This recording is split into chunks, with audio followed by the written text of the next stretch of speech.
Fanazavana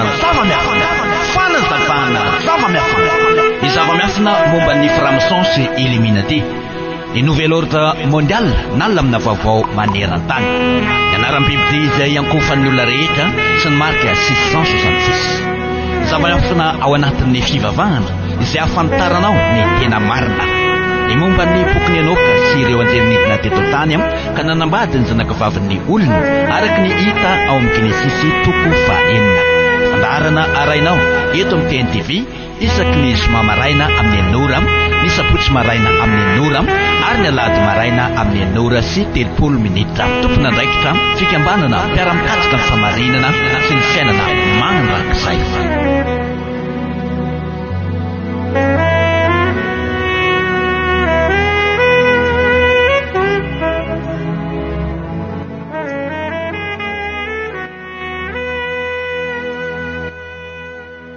Dia ampifaliana indray amin'ity ora ity no androsoko tokantranonao izay manaraka tsy tapaka nyity fandraharina eto amin'ny fahitalavitra ity miarabanao izahay ary manonona ny fahasoavana sy ny fiadanana avy amin'ilay namorona zao tontolo zao itoetra mandrakariva ao anatin'ny tokantranonao izay mampandroso an'izao fanazavana zava-miafina izao. Engane hotahininy avy indrindra ianao sy ny ankohonanao hoarovany manokana izay rehetra anananao ho asiany fefy manodidina ihany koa eo anivon'ny ankohonanao. Ande anoy anareo fanaporifoina ny zava-miafina tokony hoporifoina amintsika hatrany ao satria tena zava-miafina amintsika tokoa no azavaina eto. Omaly dia mbola notohizina teto ny fanaporifoina ny fomba nanesorana ny anarany avy indrindra sy nanesorana ny anara zanak'ondry tsy ao anatin'ny baiboly voadika amin'ny dikateny moderna fampiasa eran'izao tontolo zao, zany hoe ity anarany avy indrindra izay mitondra ny anarany zanak'ondry ihany koa satria iray ihany ny anarany avy indrindra sy anarany zanak'ondry. Izany no natonga mpamonjy ny teny hoe izao sy ny ray dia iray ihany. Izany natonga mpamonjy ny teny amin'ny Jaona 7:20 hoe tehirizy izy ireo amin'ilay anaranao izay nomenao ahy, sy natonga ny mpamonjy ny teny ihany keo amin'ny Jaona 5:17 hoe izao dia tonga tamin'ny anaran'ny raiko. Zany hoe ny anaran'ny ray no noentin'ny zanany ary ny anaran'ny ray izay noentin'ny zanany no itehirizana ny olona ho any amin'ny fanjakan'ny avo indrindra, raha vao tsy izany anaran'ny avo indrindra izay nomen'ny zanany zany no ampiasainao, andolianao, anaterinao fiderana, anaterinao fisaorana, raha vao tsy izany no anarana tononinao dia tsy ho voatahiry ho any amin'ny fiainana mandrakizay ianao satria izany no natonga mpamonjy ny teny hoe tehirizy izy ireo amin'ilay anaranao izay nomenao ahy. Mbola ny teny ihany koa izy hoe raha mbola teo amin'ireo aho dia nitahiry azy ireo tamin'ilay anaranao. Ka zava-dehibe mihitsiny ny fahafantarantsika an'ity anarany avo indrindra ity satria iankina ny famonjena mandrakizay io anarana io ary tsy misy anarana hafa akoatran'io. Izany mahatonga ny teny voasoratra ao amin'ny Asan'ny Apôstôly 1:12 ilaza hoe fa tsy misy famonjena any amin'ny hafa ary tsy misy anarana hafa nomenan'ny olona zahoana famonjena ety ambanin'ny masoandro. Mitady famonjena ianao, za koa mitady famonjena, isika rehetra mitady an'izany famonjena sy fiainana mandrakizay izany dia ambara aminao fa tsy misy anarana hafa akoatran'io aseho amintsika io tsy misy anarana hafa afa-tsy io anarana io no azahoana famonjena sy ny fiainana mandrakizay. Io no hitehirizana ny olona ho any amin'ny fanjakan'ny lanitra ary io no tokony andoliantsika sy ivavahantsika. Voasoratra ny ao amin'ny Apokalipsy 4:7 hoe miankohofa eo amin'ny laonany izay nanao lanitra sy ny tany sy ny ranomasina ary loharano miankohaka ianao io, za koa miankohaka. Tsy mitovy ny anarany ankohofantsika fa ny anarany ankohofako io aseho aminao io, fa ny anarany ankohofanao mety mbola ireo anarana na voafitaka tao anaty baiboly ireo, fa raha mety mandray fampianarana hoentiko ianao mety mino ny zavatra lazaiko dia afaka hitovy amin'izay ny anarana andoliantsika satria io anarana io irery ihany no anarana tokana nomena ny olona ho antsoina ho an'izay mitady famonjena ka antony na tonga ny faminaniana ao amin'ny Joela 7:15 ilaza hoe amin'izany andro zany nazovo no iantso ny anaran'ny avondrindra dia ho vonjena. Nanamafy an'izany faminaniana ao amin'ny Joela izany ane i Paoly amin'ny Romanina 10 andin'ny 12 sy ny 17 manao hoe tsy misy homenatra zay mino azy na jiosy na jentilisa iray ihany mpamonjy azy rehetra sady manan-karena homena zay rehetra miantso azy izy fa izay rehetra miantso ny anaran'ny avondrindra no hovonjena. Miantso anarana ianao rehefa andro alika, izah ihany koa miantso anarana fa dia apetraka tsara hoe efa ity anaran'ny avondrindra ity ve no antsoinao, satria io no anarana mitondra makany amin'ny famonjena. Raha vao tsy io no anarana antsoinao dia efa anarana hafa izany. Raha vao anarana hafa no antsoinao dia efa nampafantarina teto fa ireo anarana hafa rehetra ireo dia anaran'ny bibidia sy mariky ny anaran'ny bibidia avokoa ary manome 666 ny taremarika fonosiny militera nanoratana an'ireo anarana ireo rehefa natao teto ny fanisana. Famonjena anao ane izany zavatra izany ry havany, tsy hoe fandetehana anao any amin'ny lalina zany zavatra izany fa famonjena mandrakizay ny fanahinao, satria voalaza ao amin'ny Isaia 2:15 hoe amin'izany andro zany ny oloko dia alala ny anarako tokoa. Olona mivavaka amin'ny avo indrindra ianao, manompo azy ianao io zany olony avo indrindra izany, ary ny olony avo indrindra amin'izany andro zany dia alala ny anarako tokoa. Amin'izao vanim-potoana avelomanao zao ianao dia tsy maintsy ampafantarina ny anaran'ny avo indrindra araka ny efa ambaranay matetika eto, ka izany no antony mahatonga anay tsy mitratra mitondra sy mampiseho amintsika ireo porofo rehetra ireo, ary mino fa mahafaly anao zay tena mitady ny famarinana izany zavatra izany. Raha misy kosa olona sositra na tezitra amin'ny filazana ny famarinana dia ny olona rehetra afaka samisaina zay zavatra sainy ihany, fa za de manambara amintsika hoe tsy maintsy mitory ny zavatra nomenay ny tenako.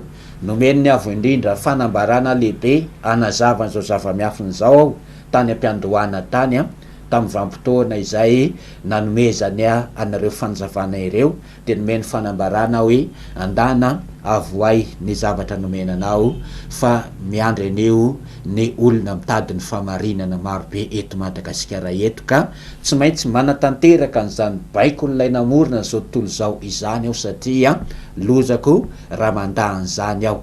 Ka ho antsika izay tezitra ilazana ny famarinana dia afaka mijanona amin'ny toerana misy anao ihany ianao, afaka mijanona amin'izay fivavahana misy anao ihany ianao, fa mampafantatra fotsiny ny ataoko fa tsy manozongozona antsika hiala tao akoriny. De marobe ihany koa nefa ny olona mila an'izao zavatra ho entiko izao, satria ireo olona izay aseho amintsika amin'ny sary ireo izay efa mpikambana ato amin'ny fikambanana dia olona izay anisany tavela tany amin'ny fivavahana nisy fanamamitaka io izy reo, raha tsy navoaka izao fanazavana izao, fa rehefa navoaka izao fanazavana izao de nihiratra ny masom-panahin'ireo olona marobe ireo, de niala tany reo, misy pasteur tamin'izy reo, misy loholona, misy evangelista, misy missionnaire, misy diakona, misy mpiandry, samy nanana ny andraikiny avokoa ny akamaroan'izy ireo tany amin'ny fiangonana misy azy tany, saingy tsy ny andraikitra misy anao akory no mitondra anao any amin'ny fiainana mandrakizay raha tsy ao amin'ny famarinana ianao. Raha ao amin'ny famarinana ianao de tsara ianao zany manana andraikitra lehibe zany, fa raha mbola tsy ao amin'ny famarinana ianao dia tsy miankina amin'ny andraikitra ao no avovonjy anao, fa miankina amin'ny fahafantaranao ny anaran'ilay namorona zao tontolo zao sy ny anaran'ny zanak'ondry. Izany na tonga teny voasoratra ato amin'ny Jaona 7:17 manao hoe ary izao no fiainana mandrakizay dia ny mahafantatra anao ilay mpamorona tokana sady marina sy ilay mpamonjy izay ny rahanao. Ny atao hoe fiainana mandrakizay, raha mitady ny fiainana mandrakizay sika dia olona anankiray mahafantatra n'ilay namorona zao tontolo zao sy mahafantatra ny zanak'ondry. Io aseho amintsika io ny anaralay namorona zao tontolo zao, ary ao anatin'io anaralay namorona zao tontolo zao ihany ko no anara zanak'ondry araky nefa nambarako teto atrany. Ny zavatra lazaiko amintsika de zao hoe aza miankoaka eo amin'ilay anaran'ny biby ty na manonona ny anaran'ny biby ty intsony, satria zava-doza ny fiankohofana sy ny fanonana n'ilay anaran'ny biby ty, ary zany zava-doza manjoany zay miankoaka sy mivavaka amin'ilay anaran'ny biby ty zany no natonga n'ilay faminanina ao amin'ny apokalipsy toko 7:7 sy manaraka anambara toy izao. Lazaiko amintsika zany ny zava-doza manjo ny olona voafitaka ato amin'ny apokalipsy toko 7:7 sy manaraka zao vakiko zao amin'ny baiboly tika teny DM na tika teny ombonany eto Madagasikara na makiko azy, isika manaraka ny vakiteny eo amin'ny écran. Nitsoka trompetra lay anjely fahatelo, de nisy kita anankiray lehibe mirehitra toy ny fanilo nilatsaka avy tany an-danitra, ary ny anjera tamin'ny apahatelonareo ony sy tamin'ny loharano. Ny anaran'ilay kitana dia atao hoe ipoizy mangidy, ka tonga mangidy sady voapoizina ny apahatelon'ny rano rehetra, ary maro ny olona maty no ny fisotroana rano voapoizina.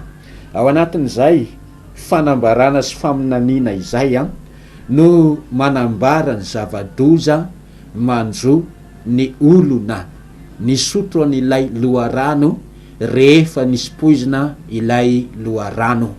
Ity poizina latsaka ao amin'ny loharano sy ny rerano ity dia mirehatra toy ny fanilo ny fahitana anazy.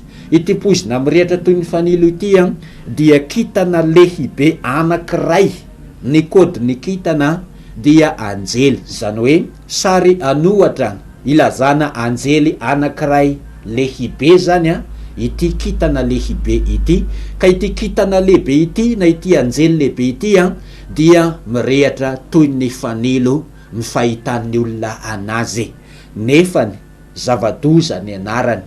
Izy zany tena miseho amin'ny endrika mazava mihitsiny, amin'ny endrika jiro, amin'ny endrika fanilo. Raha vakina amin'tika teny témoin de Jéhovah io 10 sy 11 de zao nylazay reo, nitsoka trompetra ny anjely fahatelo, de nisy kitana lehibe latsaka avy tany an-danitra, dia kitana nirehitra tahaka ny jiro, zany hoe kitana mirehatra tahaka ny jiro zany, kanefa ny anaran'io kitana io tsy arak'izay izy mirehatra ohatra ny jiro zay, fa dia poizy mangidy ny anaran'io kitana io.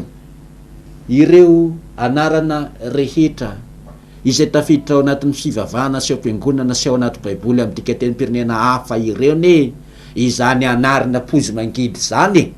Ekeko fa mirehatra ohatra ny fanilo anaran'io, ekeko fa mirehatra ohatra ny jiro anaran'io.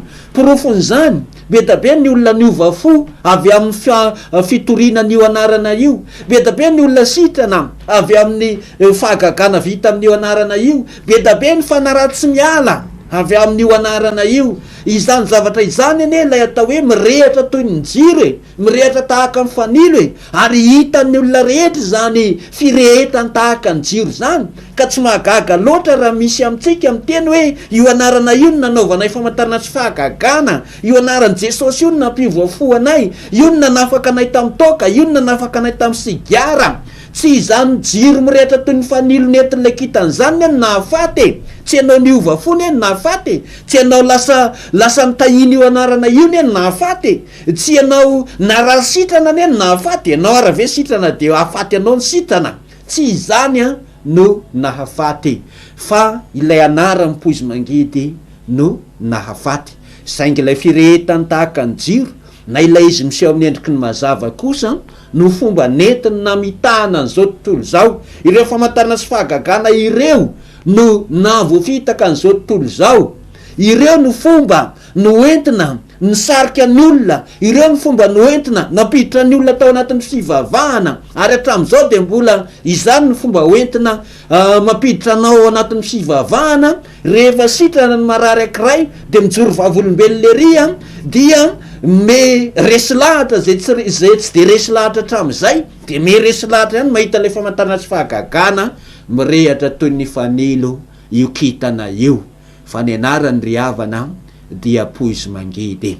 Zava-miafina ne izany azavaiko aminao zany, ary tamin'ny alalan'ny fanambarana avy amin'ny fanahiny avo indrindra izay mampafantatra ny zavatra miafana avy amin'izany fanambarana izany a no nandraisako an'izany fanazavana izany fa tsy hoe nalaina tahaka na nikopiena tany am'izay fampianaran'olona rehetra tany fa fanambarana manokana no nampafantatra hoe io fivavahana io ane zany loharano zany, io baiboly io ane zany loharano zany, ireo famantarana sy fahagagana vita amin'io anarana io ne izany jiro fanilo zany, fa io anarana io ny poizy mangidy, tsy ilay famantarana sy fahagagana no nafatiny olona, tsy ilay jiro no nafatiny olona, tsy ilay fanilo no nafatiny olona, fa ny anaran'io kitana io, kitana ao amin'ny fiangonana io. Raha vakinao ny apokalipsy toko voalohany andininy faharoapolo dia zao ny zavatra hitanao ao, ny kitana fito dia anjelin'ny fiangonana fito.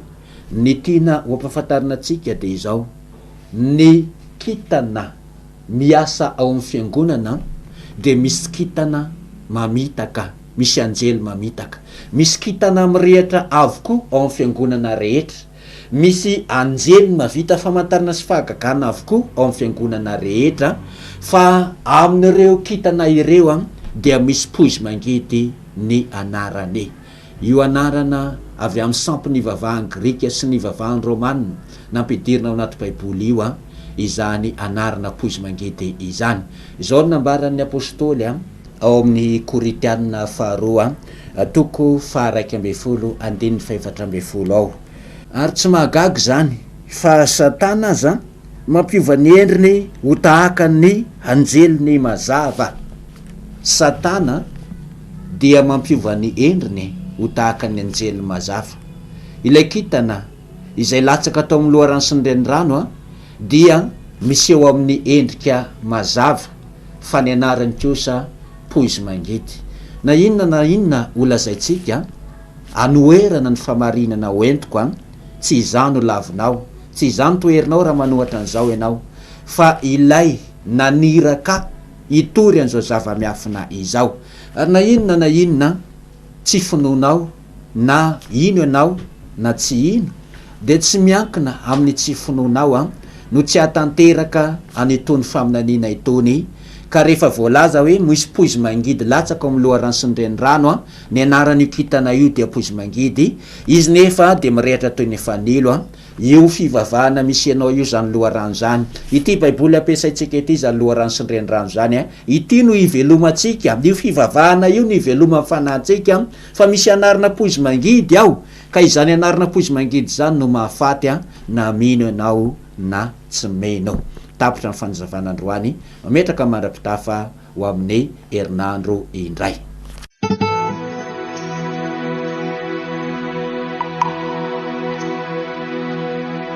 Fanazavana zava-miafina.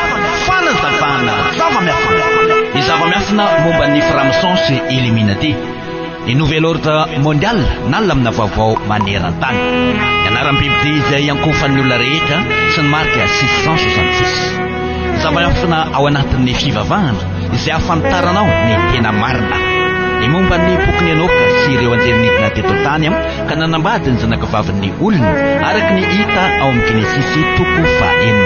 Fandaharana arainao eto amin'ny TNTV isaky ny zoma maraina amin'ny 9, ny sabotsy maraina amin'ny 9 ary ny alahady maraina amin'ny 9:30. Tompona andraikitra fikambanana mpiara-mikatsika ny famarinana sy ny fiainana manandrakizay.